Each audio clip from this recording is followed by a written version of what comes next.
ഇന്ന് തന്നെ ഡൗൺലോഡ് ചെയ്യൂ. കാണൂ നിങ്ങളുടെ ഫേവറേറ്റ് ഷോസ്. ഇനി അറിയാനുള്ളത് കൃഷ്ണയും ഗാഥയും ഇരട്ടകളാണോന്നാ. അങ്ങനെയാണെങ്കിൽ എന്തിനൊരു കുട്ടിയെ സിത്താര ഇത്രയും കാലം മറച്ചുവെച്ചു? അതും അറിയണം.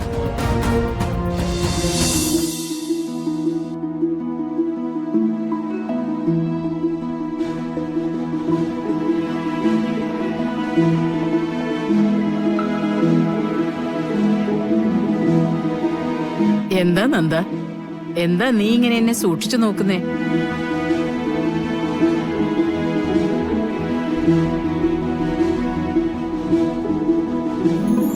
നവീന്റെ വിവാഹ ദിവസമായിട്ട് പോലും അമ്മയ്ക്കൊരു മനംപ്രായസവും കാണുന്നില്ലല്ലോ. വിവാഹമല്ലേ, അത് സന്തോഷമുള്ളൊരു ചടങ്ങല്ലേ, അതിനെന്തിനാ മനപ്രയാസം? കുറച്ചു ദിവസമായിട്ട് അമ്മയെല്ലാം മറന്ന പോലെയാ പെരുമാറുന്നേ.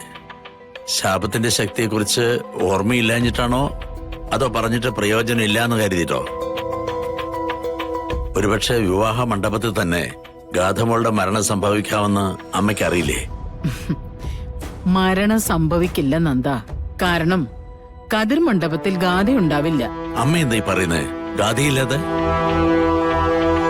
നവീന്റെ വിവാഹം നടക്കും. കതിർ മണ്ഡപത്തിൽ അവനൊരു പെൺകുട്ടിയെ താലി കെട്ടുകയും ചെയ്യും. പക്ഷേ അത് ഗാഥയായിരിക്കില്ല. അമ്മേ, നീ എന്നോട് ചോദിച്ചില്ലേ കുറച്ചു ദിവസമായി അമ്മയെല്ലാം മറന്നതുപോലെയാണല്ലോന്ന്? മറന്നു, അത് തന്നെയാണ് സത്യം. അമ്മേ, എനിക്ക് കാര്യം എന്താണെന്ന് മനസ്സിലാവുന്നില്ല. സിദ്ധൻ എന്തെങ്കിലും പ്രതീക്ഷകളെ തന്നോ അതോ പൂജകൾ എന്തെങ്കിലും? അല്ല, എന്റെ കണക്കുകൂട്ടലുകൾ ശരിയാണെങ്കിൽ നമ്മൾ തെരഞ്ഞെടുന്ന ആ പെൺകുട്ടി ഇപ്പൊ നമ്മുടെ അടുത്ത് എത്തിയിട്ടുണ്ട്. അവളുടെ പേര് കൃഷ്ണയെന്നാ. എല്ലാം അറിഞ്ഞപ്പോ ഒരു ഞെട്ടലായിരുന്നു എനിക്ക്. ഇനി നീ അത് അറിയാതിരിക്കണ്ട. അതിശയൊന്നല്ലാതെ എന്താ പറയാ. പൂജാകർമ്മങ്ങളെല്ലാം കഴിഞ്ഞിട്ടും ഇത്രയും ഭക്തരെല്ലാം വന്ന് പ്രാർത്ഥിച്ചിട്ടും പ്രത്യക്ഷപ്പെടാതിരുന്ന നാഗദേവത ആ പെൺകുട്ടിയുടെ വരവോടെ പ്രത്യക്ഷപ്പെട്ടിരിക്കുന്നു.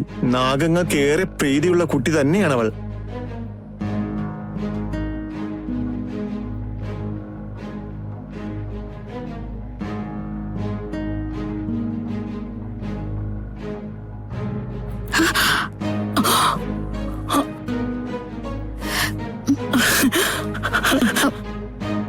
മുത്തശ്ശി,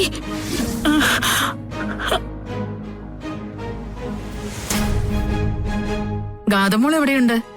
ഗാഥ ഇവിടെ ഉണ്ട്. ഫോൺ കൊടുക്കണോ? വേണ്ട, ചോദിച്ചേ ഉള്ളൂ.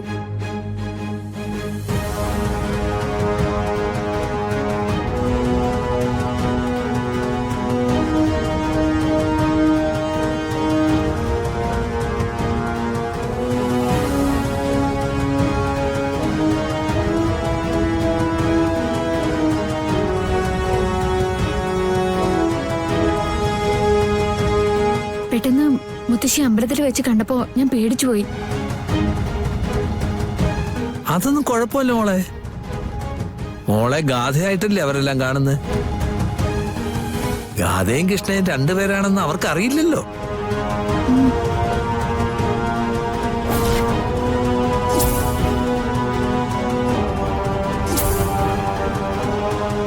ഇനി ഗാഥ എത്ര നിർബന്ധം പറഞ്ഞാലും വാശി കാണിച്ചാലും ശരി, ഇനിയുള്ള ചടങ്ങുകളിലെല്ലാം ഗാഥയ്ക്ക് പകരം കൃഷ്ണ തന്നെയാ നിൽക്കേണ്ടത്. നമ്മൾ തീരുമാനിച്ച അനുസരിച്ച് താലികെട്ട് കഴിഞ്ഞാ കൃഷ്ണയ്ക്ക് പകരം ഗാഥയ്ക്ക് നവീന്റെ ഭാര്യയാകാലോ. എത്രയും പെട്ടെന്ന് ഇതൊന്ന് തീർന്നാ മതിയായിരുന്നു. ഈശ്വര, എല്ലാം വ്യക്തമായി. കൃഷ്ണമോളെയാണ് ഇത്രയും കാലം ഞങ്ങൾ തേടി നടന്നിരുന്നത്. അവളാണ് കളരിക്കിലെ നാഗശാപം തീർക്കാനുള്ള പെൺകുട്ടി. അവൾ തന്നെയാണ് നവീന്റെ ഭാര്യയാകേണ്ടതും.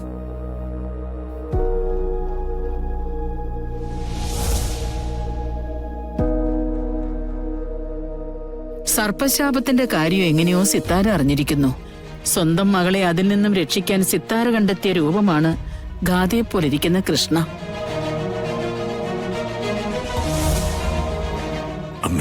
നമ്മളെല്ലാവരും ഒരേ സ്വരത്തിൽ പറഞ്ഞില്ലേ നമ്മുടെ മുന്നിലിരിക്കുന്ന ഗാഥയ്ക്ക് എന്തോ ഒരു മാറ്റമുണ്ടെന്ന്. ആ മാറ്റം സത്യമാണ്.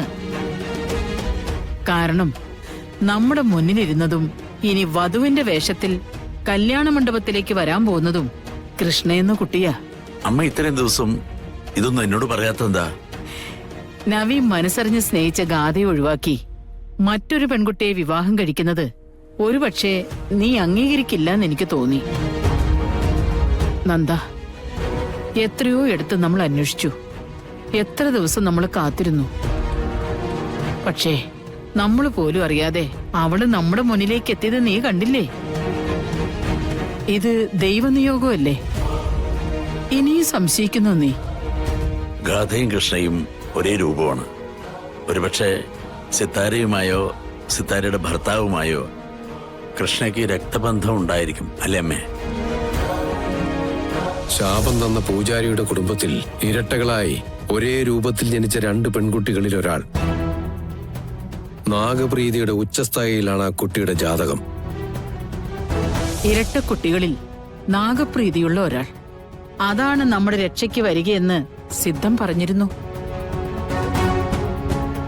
ഇനി അറിയാനുള്ളത് കൃഷ്ണയും ഗാഥയും ഇരട്ടകളാണോന്നാ.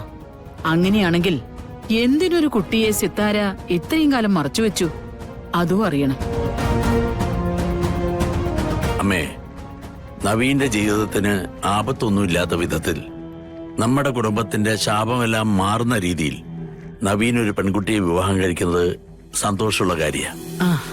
എങ്കിലും മകന്റെ ഭാര്യയായി വരുന്ന കുട്ടിയല്ലേ, അവളെക്കുറിച്ച് എല്ലാ ഡീറ്റെയിൽസും നമ്മൾ അറിഞ്ഞിരിക്കണമല്ലോ. വേണം. കൃഷ്ണമോളുടെ ബന്ധുവായി ഇപ്പൊ നമുക്കറിയാവുന്നത് അന്ന് കൃഷ്ണയോട് സംസാരിച്ച ഗോപാലിനെ മാത്രമാണ്. നമ്മൾ മണ്ഡപത്തിലേക്ക് ചെല്ലുന്നതിന് മുമ്പ് അയാളുടെ അടുത്തേക്ക് ഒരാളെ അയക്കാം. നല്ല കാര്യം. എങ്കിൽ നീ അതിനുള്ള മാർഗങ്ങൾ നോക്ക്. പേടിക്കേണ്ടതെന്താ? പ്രാർത്ഥനകളും പൂജയും ഒക്കെ നമ്മുടെ കൂടെയുണ്ട്.